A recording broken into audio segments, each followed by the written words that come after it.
کے دل میں یہ بات راسخ ہو جاتی ہے، وہ پھر ہر وہ چیز جو مقصد حیات سے ہٹانے والی ہو اس کو خود بخود اپنی زندگی سے نکال دیتے ہیں. تو ہر چیز مسائل سے نہیں پتہ چلتی، کچھ جب آدمی دین پر آتا ہے اور جو مقصد حیات کو پہچانتا ہے تو کچھ چیزیں اس کو خود بخود ختم کرنی پڑتی ہیں. وہ سمجھتا ہے کہ یہ صحیح نہیں ہے، میرے ویژن تک، میرے مقصد تک پہنچنے میں یہ چیزیں رکاوٹ ہیں.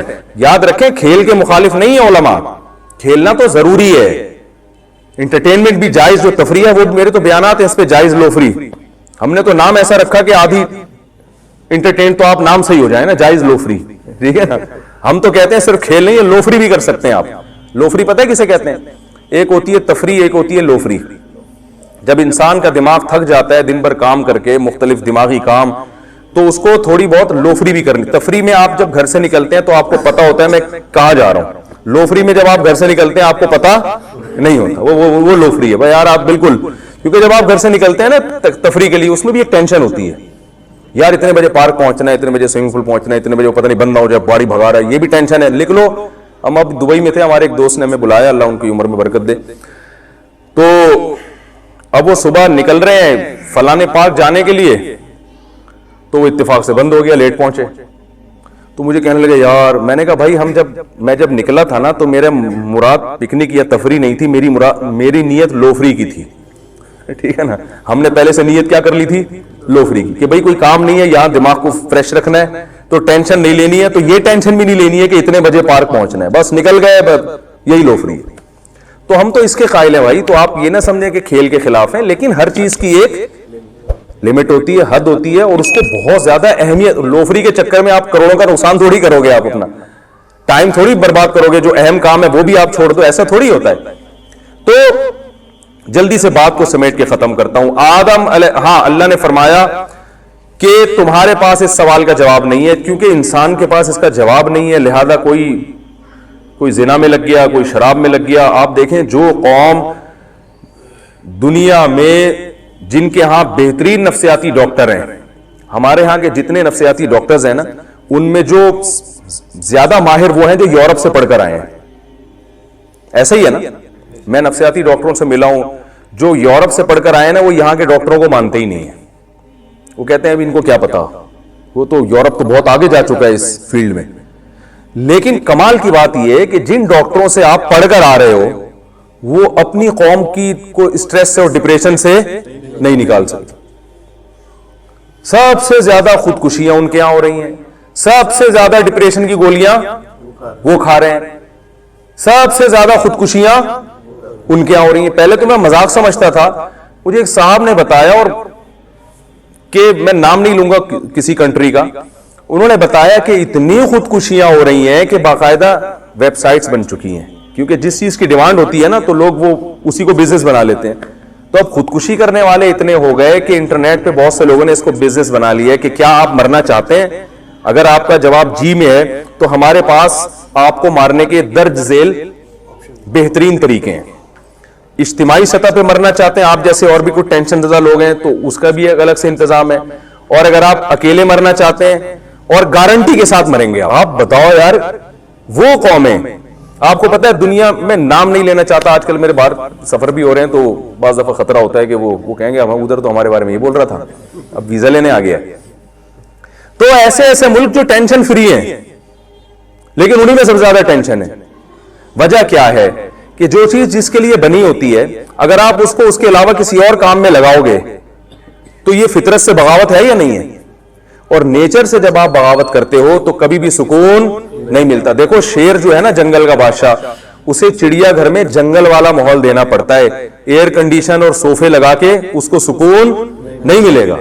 اب آپ نے چڑیا گھر سے زو میں آپ شیر لے کر آ گئے، آپ نے کہا یار وہاں بیچارہ ایسے ہی پڑا رہتا تھا، کانٹے بھی لگ سکتے تھے، یہاں کارپٹ بچھا کے صوفہ اور ایل ای ڈی بھی لگا دیا، آپ نے ڈاکومنٹری بھی لگا دی، صحیح ہے نا، اور جناب ایئر کنڈیشن روم. تو شیر تو تھوڑے دنوں میں مر جائے گا نا، پاگل ہو جائے گا وہ. تو بالکل اسی طریقے سے انسان کی بھی ایک نیچر ہے. وہ نیچر کیا ہے؟ فطرت اللہ التی فطر الناس علیہا. اللہ فرماتے ہیں یہ وہ فطرت ہے جس پر اللہ نے انسان کو پیدا کیا ہے. وہ نیچر اسلام کے علاوہ کچھ اور نہیں ہے. تو یہ اس سے ہٹے گا تو لازماً ڈپریشن میں جائے گا، اسٹریس میں جائے گا، خودکشیاں کرے گا. یہ تو مشاہدے پر مبنی ایک حقیقت ہے، کیونکہ سفر میں جب پتہ ہی نہیں ہے کہ منزل کیا ہے، وہ اسی چائے کے کھوکے کو منزل بنا رہا ہے، کبھی جناب وہ گولے گنڈے والا نظر آیا تو وہاں اتر کے گولا گنڈا کھانا شروع کر دیا، یہی میری منزل ہے، وہ ساری زندگی یہ غیر مسلم بیچارے منزل تلاش کرنے میں گزار دیتے ہیں۔ تو اللہ نے سوال اٹھایا کہ کیوں پیدا کیا، اس کیوں کا ہمارے پاس جواب نہیں ہے، کیونکہ کیوں کا جواب وہی دے سکتا ہے جس نے بنایا ہے۔ تو اللہ فرماتے آؤ ہم بتاتے ہیں ہم نے تمہیں کیوں بنایا۔ پہلے اللہ نے پوری کائنات کی وجہ بتائی کہ میں نے پوری کائنات کو کیوں بنایا۔ ایک آیت ایسی جامع اللہ نے نازل کی، فرمایا وَسَخَّرَ لَكُم مَا فِي السَّمَاوَاتِ وَمَا فِي الْأَرْضِ جَمِيعًا مِّنْهُ۔ کیا عجیب مبالغہ اس آیت میں، فرمایا جو کچھ آسمانوں میں، جو کچھ زمینوں میں، جمیعاً تمام کا تمام۔ حالانکہ جب اللہ نے کہہ دیا جو کچھ آسمانوں میں تو تمام ہو گیا نا، پھر جو کچھ زمین میں تو بھی تمام ہو گیا، پھر جمیعاً تمام کا تمام۔ تو میں حیران ہوتا تھا اتنی تاکیدیں اللہ نے کیوں لگائی ہیں۔ اس کا جواب ایک دن ذہن میں آیا کہ اگر ایک چیز بھی اس کائنات میں ایسی ہو گئی نا جس کی اللہ نے پیدائش کی ریزن نہیں بیان کی، تو یہ الزام کس پر ہے؟ اللہ پر، کہ اللہ تو نے فلاں چیز بلا وجہ پیدا کر دی۔ تو اللہ کہہ رہے ایک چیز بھی نہیں، ایک ذرہ بھی نہیں، جو کچھ آسمانوں میں، جو کچھ زمینوں میں، پورا مکمل ایک چیز بھی مستثنا نہیں ہے اس سے۔ سخر لکم تمہارے لیے بنایا ہے، کس کے لیے؟ انسان کے لیے، انسان اور جنات۔ تو پوری کائنات کا مقصد تو اللہ نے دو لفظوں میں بیان کر دی، اور ہمیں نظر بھی آ رہا ہے۔ سمندر سے کتنے ٹنوں من مچھلیاں ہم نکال لیتے ہیں، ان سے جینے کا حق چھین لیتے ہیں۔ سمندر کی مچھلیوں نے کبھی احتجاج کیا ہے بھائی؟ بکرا جب 2 دانت کا ہوتا ہے خود تو ساری زندگی عیاشی کرتے رہتے ہیں، ابھی جب بیچارہ جوان ہوا، جوانی کی دہلیز پہ قدم رکھا، بدنظری بھی نہیں کرنے دیتے ہیں اور فوراً کاٹ کے کیا کر دیتے ہیں۔ سوال پیدا ہوتا ہے نا بھائی، یہ بھی تو ایک مخلوق ہے۔ ممکن ہے کوئی کہے بھائی یہ جانور پر، بعض لوگ کہتے ہیں کہ جانور کو کاٹنا ظلم ہے کیونکہ یہ انسان اپنی خدمت کیوں لے رہا ہے۔ تو بھائی اگر کاٹنا ظلم ہے تو پھر جانور پہ سواری کرنا بھی ظلم ہے، جانور پہ بوجھ لادنا بھی ظلم ہے۔ گدھے سے پرمیشن تھوڑی لی جاتی ہے کہ ہم آپ پہ بیٹھ کے جائیں، گھوڑے سے پرمیشن تھوڑی لی جاتی ہے، وہ تو بیٹھ جاتے ہیں، بلکہ گھوڑا تو سرکش ہوتا ہے، اس کو سدھارنا پڑتا ہے، مار پیٹ کے اس کو قابو میں لانا پڑتا ہے، تو پھر یہ بھی ظلم ہے۔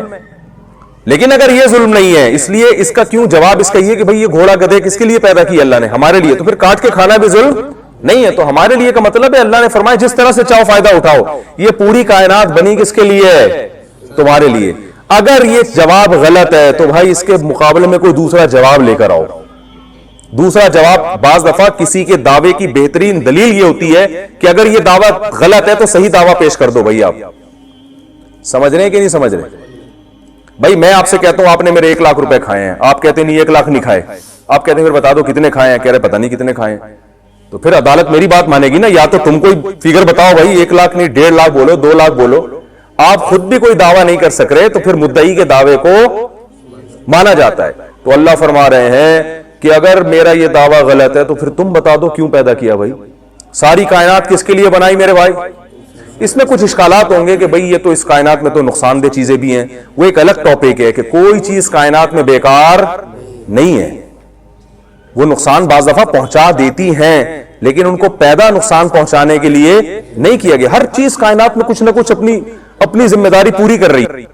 اب سوال گھوم پھر کے آ جائے گا انسان کی طرف کہ سب کچھ اس کے لیے تو یہ پیڑے کھانے کے لیے کیا؟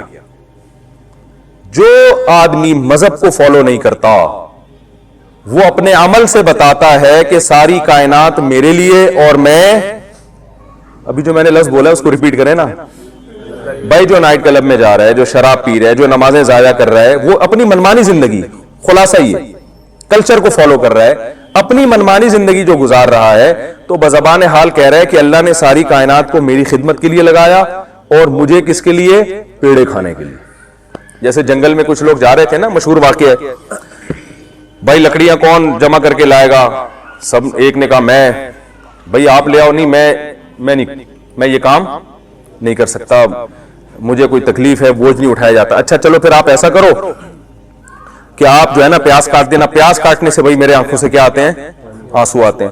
چلو آپ ایسا کرو آلو کاٹ دینا، آلو کاٹنے سے مجھے ایک دفعہ زخم لگ گیا تھا، میں آلو تو نہیں کاٹ سکتا۔